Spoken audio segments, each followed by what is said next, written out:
की इस वीडियो में हम एक टॉपिक की बात करेंगे जो आपके 12th क्लास में बहुत इंपॉर्टेंट है। साथ ही में जेडब्ल्यू में इसमें से एक क्वेश्चन बिल्कुल फिक्स होता है। तो जितना इंपॉर्टेंट ये बोर्ड में है उतना ही इंपॉर्टेंट आपके जेडब्ल्यू एग्जाम्स के लिए भी होता है।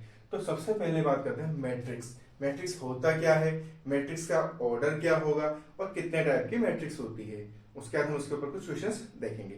तो सबसे पहली बात, मैट्रिक्स क्या होता है। मैट्रिक्स को अपन डिफाइन करना चाहेंगे तो हम बोल सकते हैं कि a rectangular array of elements and objects are called matrix. Just suppose आपने कोई नंबर से उनको अरेंज करा A, B, C, D, E, F, G, H, तो आप ये देखिए एक रेक्टेंगुलर फॉर्म हो गया। ठीक है, अब आप किसी भी मैट्रिक्स को जब रिप्रेजेंट करते हो तो वो आप उसको रिप्रेजेंट करते हो बाय द कैपिटल लेटर्स। जब भी आप मैट्रिक्स का नाम देंगे तो वो एक कैपिटल फॉर्म में होगा, capital A, capital B, capital C. ठीक है, और अंदर जो एलिमेंट्स लिखे होते हैं उनको अपन स्मॉल लेटर्स से रिप्रेजेंट करते हैं। ठीक है, इसका जनरल फॉर्म में यदि आप लिखोगे तो ये होता है ए आई जे और साथ में आपके पास होता है एम बाय एन। ओके, तो अब देखिए आप यहाँ पे आप देख रहे हैं इस वाली लाइन को हम क्या बोलते हैं, इस वाली लाइन को हम बोलते हैं रो।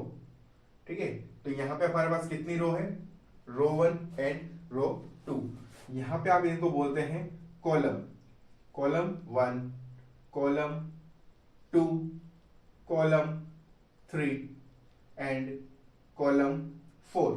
तो आप देख रही हैं यहां पे कितने कॉलम्स हो गए, हमारे पास 4 कॉलम्स हो गए और कितनी रो है 2।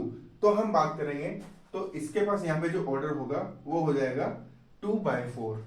इसको हम रीड करते हैं एज ए 2/4। 2 रिप्रेजेंट करता है नंबर ऑफ रो को एंड 4 रिप्रेजेंट कर रहा है नंबर ऑफ कॉलम्स को। जब हम इसका जनरलाइजेशन करते हैं तो आप देखिए यहाँ पे a equal to a i j of m by n, इसको हम रीड करते हैं m बाय n, मतलब number of order and number of columns. यहाँ पे i की जो वैल्यू होगी आपके पास वो ग्रेटर देन 1 होगी और लेस देन और इक्वल टू m होगी, ये फिक्स है। ठीक, और यहाँ पे जो j की वैल्यू होगी वो greater than 1 and less than and equal to n होगी। क्यों? क्योंकि यहाँ पे जो i और j है वो आपके उस एलिमेंट का एड्रेस बता रहे हैं कि वो वहां पे किस पोजीशन पर अवेलेबल है। सपोज आपसे बोला जाए कि आपको एक 2/2 ऑर्डर की मैट्रिक्स क्रिएट करनी है, किस ऑर्डर की करनी है, 2/2। तो सीधा सा आपको यहाँ पे दिख रहा है कि 2/2 ऑर्डर मतलब कि 2 रो होनी चाहिए और 2 कॉलम्स होने चाहिए। तो हम यहाँ पे जब इसके एलिमेंट्स लिखेंगे तो आप सपोज इसको इस तरह से लिखते हैं A11, A21। ठीक है, तो आप देखिए यहाँ पे ये A11, तो ये क्या रिप्रेजेंट कर रहा है, ये रिप्रेजेंट कर रहा है कि ये फर्स्ट रो में है और फर्स्ट कॉलम में है। सेम एज वेल एज यहाँ पर है, ये क्या रिप्रेजेंट कर रहा है कि ये आपका जो एलिमेंट है वो फर्स्ट रो में है और सेकंड कॉलम में है। ये रिप्रेजेंट कर रहा है कि आपका जो एलिमेंट है वो second row and first column में है। ये रिप्रेजेंट कर रहा है second row and second row. तो आप देख रहे हो कि आई और जे को है, ठीक है ना। फर्स्ट एलिमेंट आपका जो है वो आई है और सेकंड एलिमेंट जो है आपका जे है। एम से लेस देन होगा और एन से लेस देन होगा या इक्वल होगा आई और जे की वैल्यू। ठीक है, तो आप किसी भी मैट्रिक्स का रिप्रेजेंटेशन करना चाहेंगे तो आप इस तरह से उसको रिप्रेजेंट कर सकते हैं। सपोज आपसे बोला जाए कि आपको एक मैट्रिक्स क्रिएट करनी है, ए मैट्रिक्स है 2/3 ऑर्डर की, जिसके लिए ए आई जे एक आपको फंक्शन दिया हुआ है या एक वैल्यू दी हुई है जो आपको फॉलो कर रहा है कि आई प्लस जे अपॉन 2। ओके, तो आप देखिए जब आप सबसे पहला काम हमारा क्या होता है कि हम मैट्रिक्स का जनरलाइजेशन क्रिएट करें। जैसे हमने यहाँ पे जनरल किया था इसी तरह से हम इसका किस ऑर्डर का, 2/3 ऑर्डर। 2/3 ऑर्डर मतलब सेकंड रो 2 रोज होनी चाहिए और कितने कॉलम्स होने चाहिए, 3 कॉलम्स होने चाहिए। तो सबसे पहले हम इसमें 2 रो एंड 3 कॉलम्स मतलब A11, A12, A13, ये फर्स्ट रो हो गई। Second row 21, 22 and 23। ओके, तो आप देखो यहाँ पे ये किस ऑर्डर की मैट्रिक्स हो गई, हमारे पास 2/3 ऑर्डर की मैट्रिक्स हो गई है। ओके, यहाँ पे जो 2/3 ऑर्डर की मैट्रिक्स हो गई है, अब हम इसमें क्या करेंगे, यहाँ पे ये आई और जे की जो वैल्यू है वो यहाँ से पुट करेंगे। तो आप से पुट कर रहे हो इसमें, तो देखिए यहाँ पे A11 मतलब आई की वैल्यू कितनी है 1 और जे की वैल्यू कितनी है 1। ठीक है, तो आप देखिए यहाँ पे A11 मतलब कि आई की वैल्यू हो गई 1 और जे की वैल्यू है 1, यानी कि 2/2 that is the 1। Okay, same as well as A12 की बात करेंगे तो 1 + 2/2 दैट इज द 3/2। A13 की बात करेंगे 1 + 3/2 that is the 4/2 that equal to the 2। Okay, समझ में आ रहा है आपको क्या कर रहे हैं अपन? यहाँ पे हम क्या कर रहे हैं, I और J की वैल्यू यहाँ पे पुट कर रहे हैं अकॉर्डिंग टू एलिमेंट्स। ठीक है, तो 1 1 की वैल्यू आई थी हमारे पास 1, 1 2 की वैल्यू आई थी हमारे पास 3/2, 1 3 की वैल्यू आई थी 2।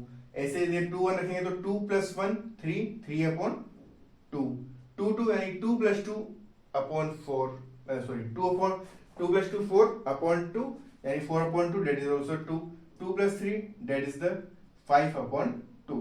तो ये आपकी एक 2/3 ऑर्डर की मैट्रिक्स क्रिएट हो गई है, राइट। तो यदि आपसे बोला जाए इस तरह से किसी भी ऑर्डर की मैट्रिक्स आपको क्रिएट करनी है और उसके लिए वैल्यू दी जाए आपको कि Aij एलिमेंट जो है किस पैटर्न को फॉलो कर रहे हैं, तो हम वहां से इसीलिए निकाल सकते हैं। ओके, चलिए यदि मान लीजिए आपसे बोला जाए कि आपको 20 एलिमेंट्स दिए हुए हैं, कितने एलिमेंट्स दे दिए आपको, 20 एलिमेंट्स आपको गिवन है, और आपसे पूछा जाए कि कितने टाइप के ऑर्डर्स की आप यहाँ पे मैट्रिक्स क्रिएट कर सकते हैं। ठीक है, तो सबसे पहले हम मतलब आपको ये बताना कि कौन कौन से ऑर्डर के आप मैट्रिक्स बना सकते हैं। आप ऑर्डर बना सकते हो 1/20 का, 20/1 का, 2/10 का, 10/2 का। ठीक है, उसके बाद 4/5 का या फिर 5/4 का। ओके, इसके अलावा कोई पॉसिबिलिटीज है क्या? नहीं है। तो हम आप देख रहे हैं कि यहाँ पे केवल और केवल हमारे पास यही पॉसिबिलिटीज है जिससे हम इसके ऑर्डर क्रिएट कर सकते हैं। याद रखना m और n की वैल्यू जो होगी always belongs to natural number होगी। ठीक है ना, यहाँ पे आप बोल सकते हो कि m और n always belongs to natural number. Okay, ऐसा नहीं यहाँ पे जीरो आ जाए, पॉसिबल ही नहीं है। ओके, तो जीरो आ ही नहीं सकता। यहाँ पे आपका मिनिमम नंबर आपका 1 होगा और 1 से ग्रेटर देन होगा, तो ये आपका कितना भी नंबर होता है नेचुरल नंबर है। ठीक है, तो सपोज आपको 20 एलिमेंट्स है, इसका मतलब हम क्या बात कर रहे हैं कि हमारे पास 20 एलिमेंट्स है, आप उसको इन ऑर्डर से अरेंज कर सकते हैं। ठीक है, और कोई ऑप्शंस पॉसिबल है? नहीं है पॉसिबल। ठीक है, तो देखिए 1/2 ये आपको क्या बता रहा है कि 1 रो है और 20 कॉलम्स है, मतलब एक ही रो के अंदर 20 कॉलम्स अवेलेबल हो गए हैं आपके पास। यहाँ पे बोला है 20 रो है और कॉलम सिंगल है।